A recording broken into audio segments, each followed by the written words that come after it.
There can be only one podcast, and may it forever be the Prince of the Universe. Hi, folks. I'm Matt, and we are talking more Marvel MCU TV shows. Yes, I'm so sorry. I'm so sorry. I've been tricked. I've been fooled. Egad. But let's go through this review. We are talking about Runaways Season 2 and Jessica Jones Season 2. I guess I'll go with Runaways first. On Hulu, remember, I was watching old TV shows and seeing, do I want to go back and finish Agatha All Along, or do I want to continue watching this? Which is worse? Well, the answer was given to me, and I did finish Agatha All Along, and it wasn't because of Runaways. Even though, I will say this, Runaways, Season 2, big disappointment.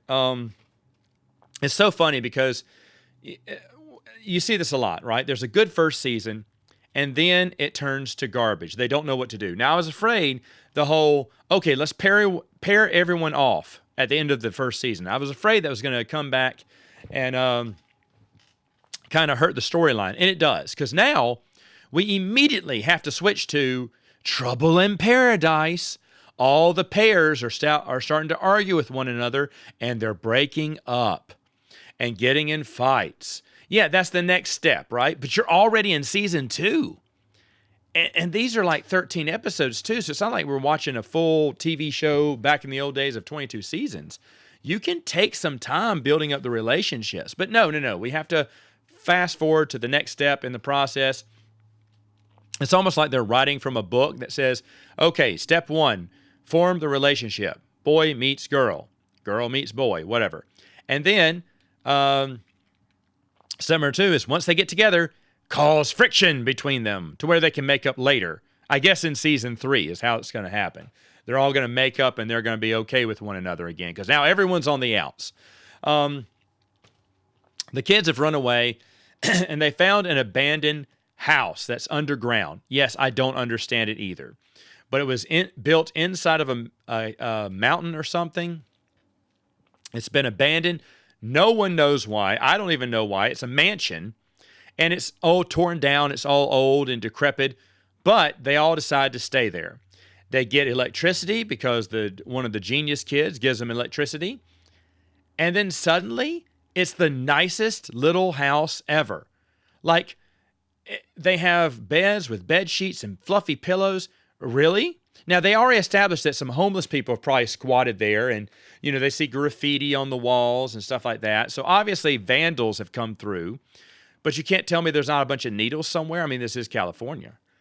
And wouldn't they have a problem with, homeless people still trying to get in?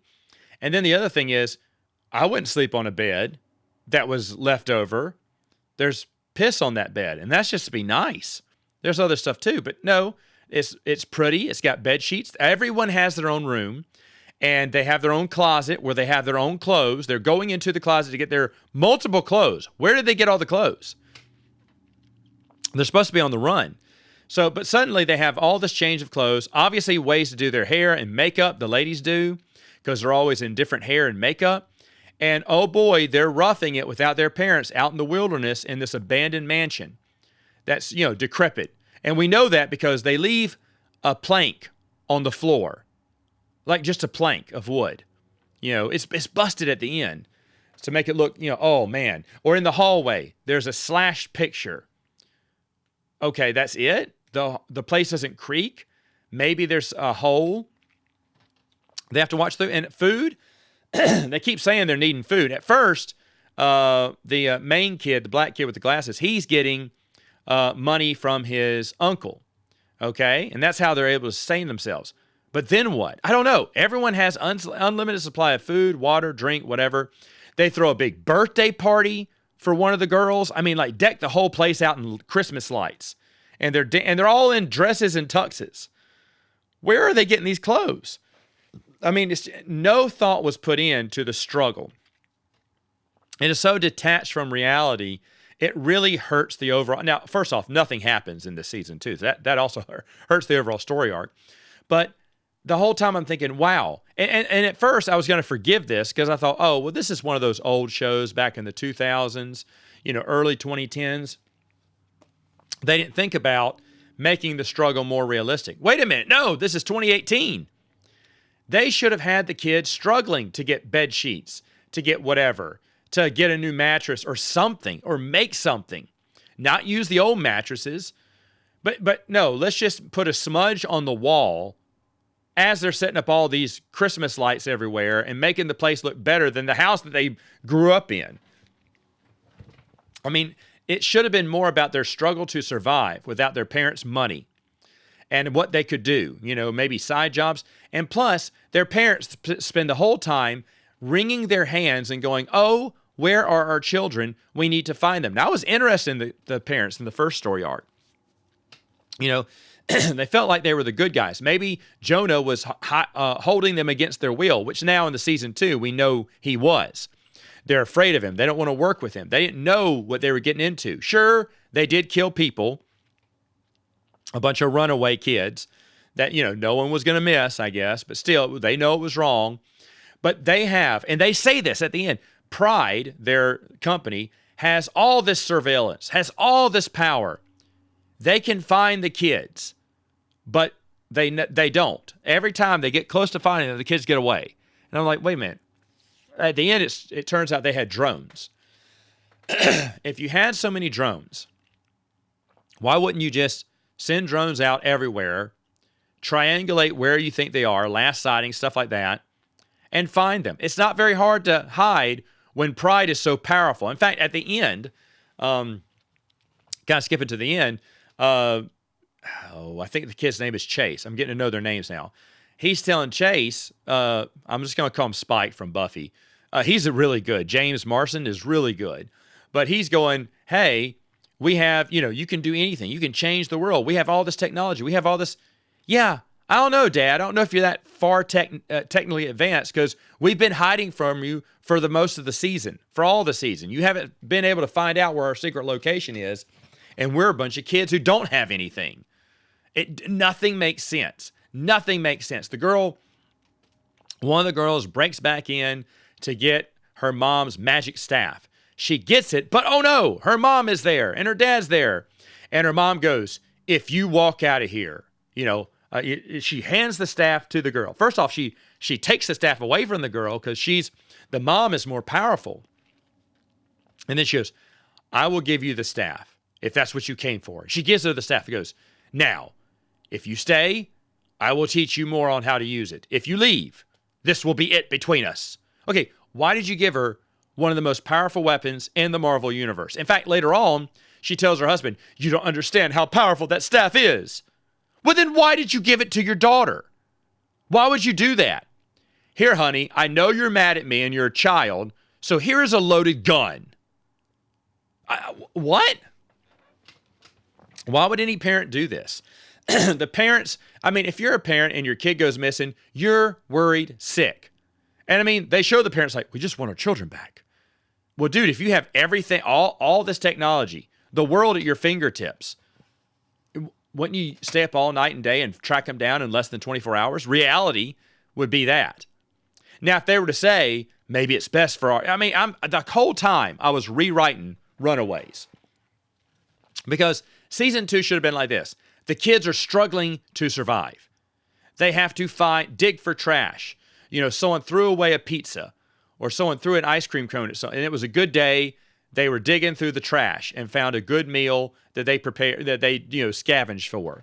Now, later on, they know they don't have to scavenge. Maybe someone starts to build a garden. Maybe they have gardening skills. And then, meanwhile, other people are getting these part-time, cash-only runner jobs, to make ends meet. Other people are sewing things together. They're trying to make a home. They're cleaning. When this boring dialogue of them just sitting around talking, maybe they're doing something like cleaning. They're cleaning up the rubble in the mansion, or they're fixing something. Something. You can make the struggle seem more realistic, and have that, and have their fighting over their relationships at the same time as they're fixing the house. Have something progressing in your story. And then meanwhile, on the parent side, have the parents go, you know what? We love our children. They ran away. We found them easily because we're pride, but we're going to leave them be and make them think they're hiding from us because we don't want Jonah finding out where they are, and we need to defeat him. Because that's what the parents are trying to do. They're trying to come up with a scheme to defeat Jonah. And, of course, the kids get involved. But the thing is, though, in a well-written season, it would then make sense that the parents aren't really necessarily searching for them. You know, they want their kids out of the way. The kids think they're being sneaky and hiding, and they're too busy trying to, you know, make a life for themselves, and they're learning things. Maybe they're learning how spoiled they were or how good they had it. And they're, you know, feeling out their relationships, okay? Maybe that, growing up or whatever. Well, and it's not a bad story arc, by the way, to have that happening. While the adults are focusing on the big bad. Well, then later on, the kids get involved. Maybe they team up together. That's what should have happened. But instead, Jonah dies, but he doesn't die. His ghost and a ghost of all the alien beings that they dug out of this hole start infecting or possessing all the parents. Not all of them, some of them. And the parents stop acting like their regular selves. Instead of a tight-ass mom, she becomes a teenage girl, but using words from back when she was a teenager. You know, back in the 2000s, when she was like, okay, dude, too cool, and taking photos of herself all the time. Because this alien doesn't know how to react, but she thinks this is how children act. And the thing is, though, I'm sure the actors and the actors are like, cool, we get to play someone different, but be ourselves. Yes, every actor's every dream, but it's so confusing at first because, I mean, you know something's possessing them, but you don't know what, you don't know why, you don't know how, because it doesn't show anything physically possessing the adults. It just shows them doing different things that were outside their character. And sometimes the husband and the wife realizing, wait a minute, you're not who you want to be, who you claim to be.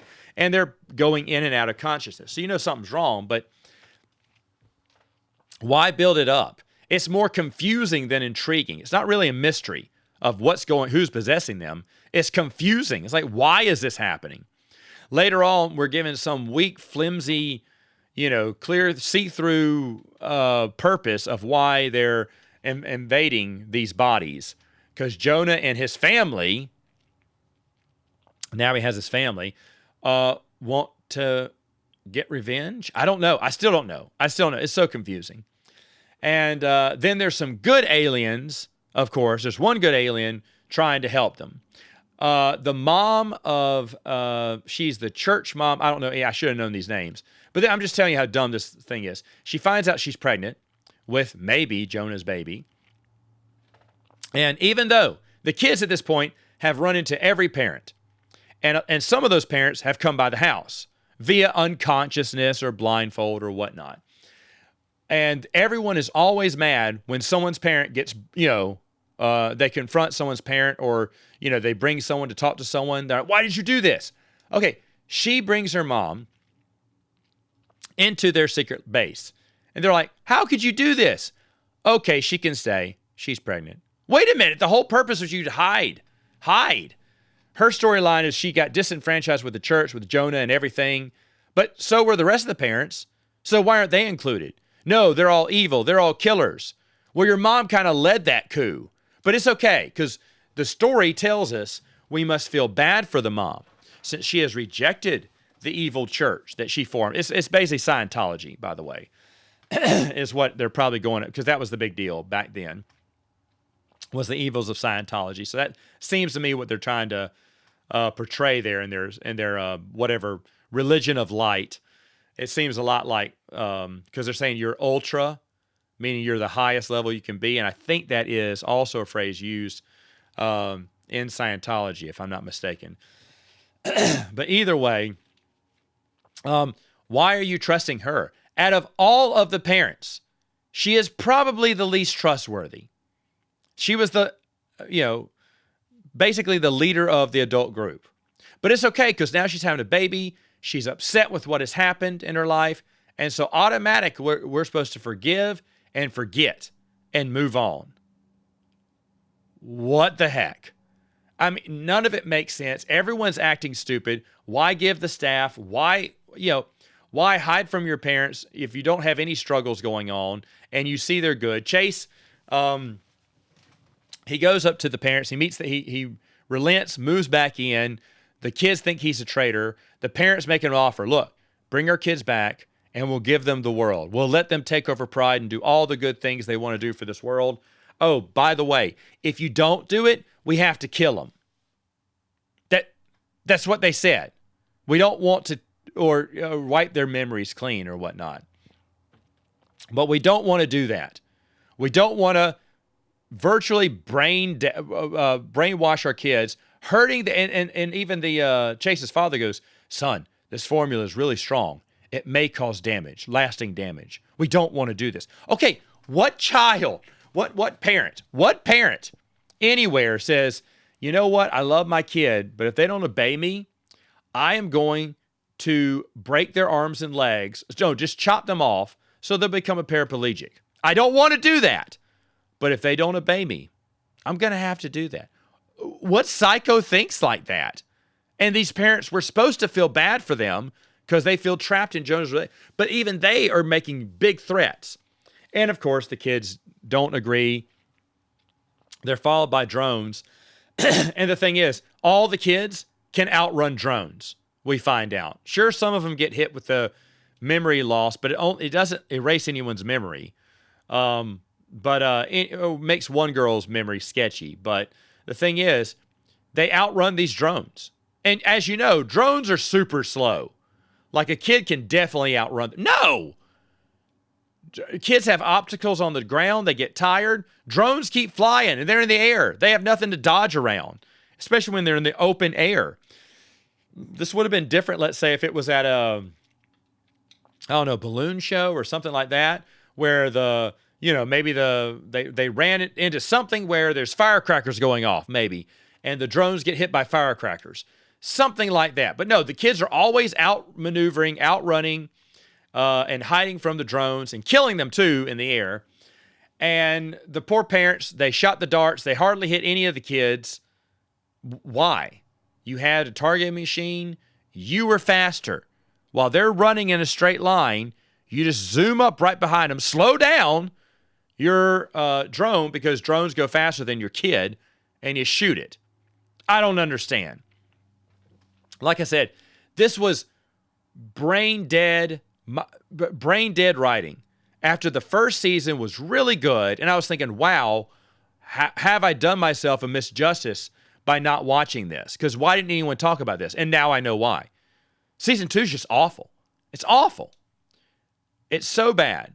Now, big question before I go into Jessica Jones. Will I watch the final season of Runaways? Remember, at this point, I have fulfilled my objective. I have finished Agatha all along. I have no obligation to watch any more old MCU shows if I don't want to. Remember, I didn't want to watch this in the first place. But as I'm thinking about it, and I'm going to regret this probably, I want to see. They've only got one more season. It's a shorter season, if I recall, when I was looking at it. It's like 3 episodes shorter. And I was thinking, okay, will it get better? I don't know. But a shortened season did entice me to go ahead and try because the season 1 was so good. Season 1 is excellent. Like, if that's the only show they made, I would have been like, oh man, Hulu made a mistake not continuing this. Well, I don't know, because season 2 was written by dummies who didn't even know how to portray a story, how to get conflict in there, how to tell a story that's slightly believable, even slightly believable, I'd take. But it's so far out there. All the decisions just don't make any sense, not in the real world. They're so detached from reality, it's a hard show to watch. Maybe season 3 will be good. I have decided I am giving it a try. I am going to finish off the show.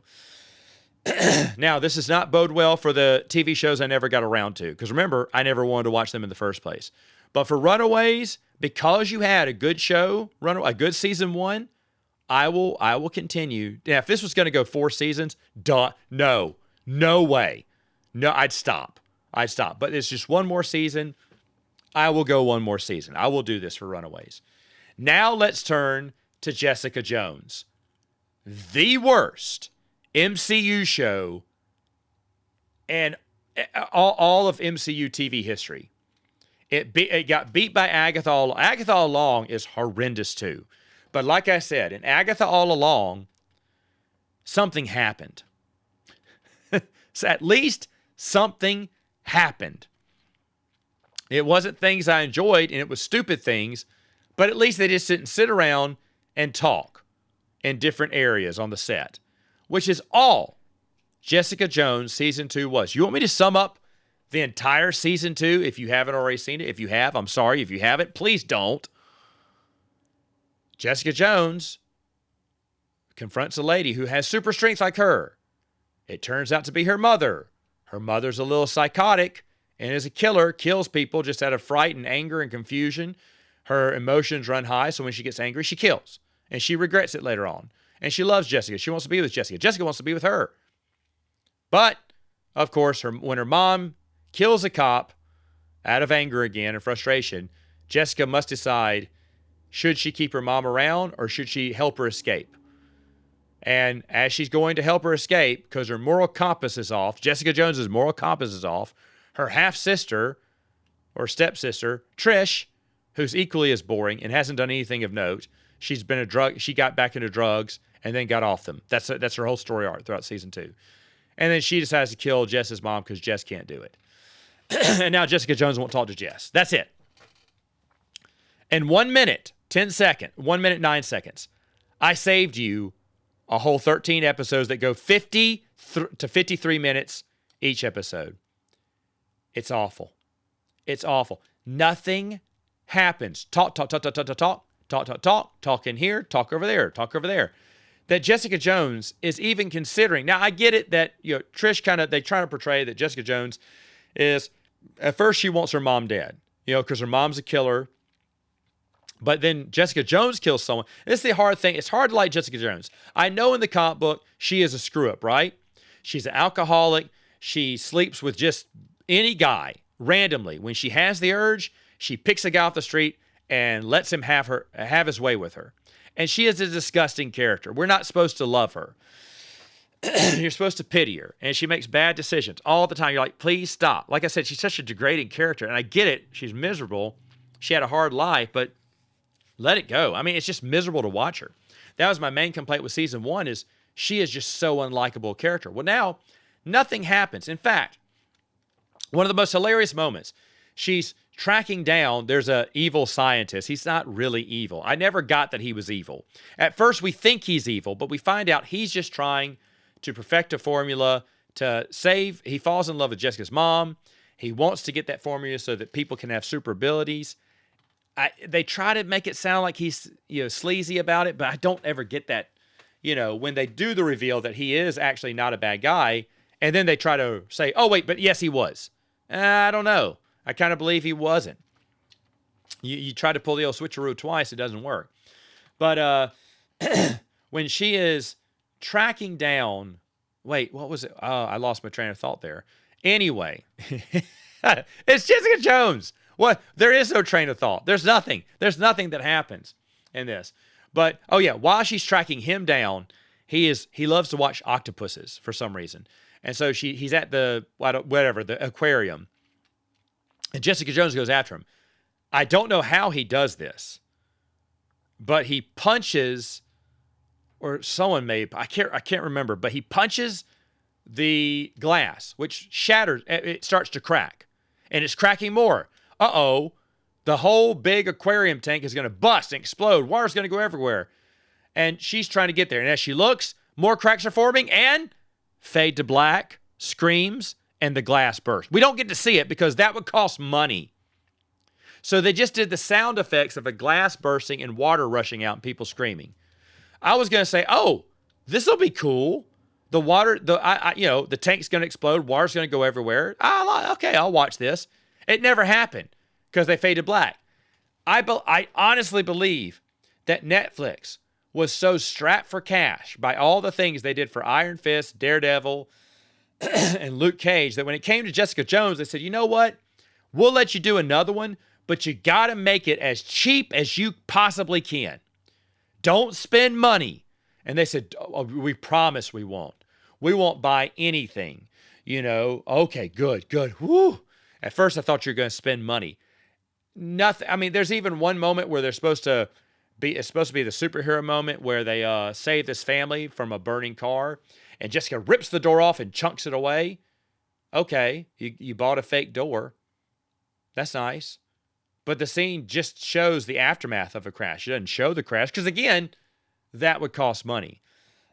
So without driving up the road, they see a recent crash that's on flames.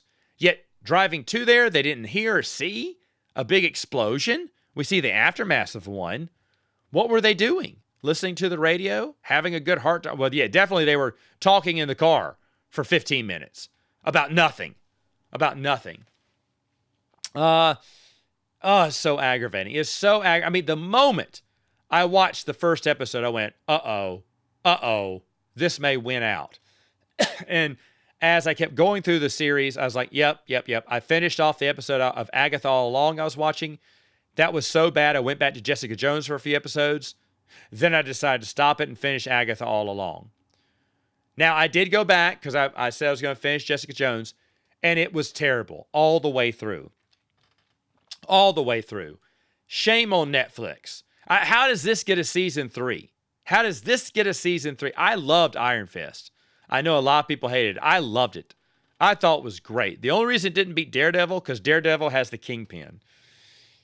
And the Kingpin is one of the most fantastic people in the MCU. That's including the movies. Guy that plays Kingpin, unbelievable. You know, that's a role of a lifetime for that guy. No one else will play Kingpin like him. He is the ultimate Kingpin. But where does that leave me with Jessica Jones? Because now I'm done. Mission accomplished, Agatha All Along. I did say that I'm watching Runaways, and I don't know. I feel like if I'm going to come back here, because I will come back here eventually and talk about Runaways Season 3, since it'll be by myself, I've got to finish Jessica Jones. I mean, I may as well just for the review. See, because Cloak and Dagger is 2 seasons, I found out. At first I said, screw Jessica Jones. I'll just watch the 1 season of Cloak and Dagger with Runaways 3, and that'll be it. Then I found out Cloak and Dagger was 2 seasons, which is a strike against it. So maybe, just maybe, Jessica Jones will do. I doubt. I sincerely doubt Jessica Jones will impress me in season 3. But if I say it's the worst, then maybe I say I watch it all to make sure it's the worst. Okay? Because I'm calling it the worst. Only because its runtime and episodes per season are longer than Agatha All Along. That is the only reason Agatha All Along. And then something happened. Something stupid happened. Maybe something cool happens in Jessica Jones, which I doubt would ever happen. Remembering the first season and knowing how pitiful the second season was. But maybe they came together. Maybe they finished strong on season 3 because they knew Defenders was coming up, which was a disaster too. That one wasn't good either. Better than Jessica Jones. So if I'm going to call Jessica Jones the worst, let me watch it all the way through, because there's going to be someone in the comments who goes, oh, wait, Matt, but you didn't see season 3, which would have totally redeemed the rest of the series. Yeah, I'd love to see that. I really would love to see it, because honestly, the reasons I'm calling Agatha All Along better than Jessica Jones, because of its shorter runtime and shorter episodes list. That was it. And that it had things happen. Not exciting things, not interesting things, but things happened in Agony All Along. Whereas in Jessica Jones, nothing happens. Ever. And here's the deal.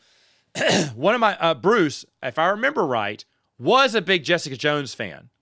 He didn't think it was bad. And I think he may have watched it all. I don't know. I never asked him about that. But he didn't mind Jessica Jones as much as I did. So maybe he finished it. But let me know in the comments. Don't tell me about season 3 because I haven't watched it yet. I will come back and review it. But tell me in the comments, first off, we'll talk about Runaways season 2, what you remember of it, Jessica Jones season 2. Actually, screw that. You probably don't know any of that because you haven't watched it recently. You have no opinion. So let's just scrap it. Tell me what you think the worst MCU TV show is. I have ordained it to be Jessica Jones. However, I will finish season 3, the whole series, to verify if I was correct. And then I will probably, after this one, there'll probably be no more MCU shows or older TV shows. Like I still don't see me watching Cloak and Dagger, and the other one's called Hellstrom, I think. But I don't know. I don't never say never, I guess. Anyway, folks, I'll see you next time on Princes of the Universe.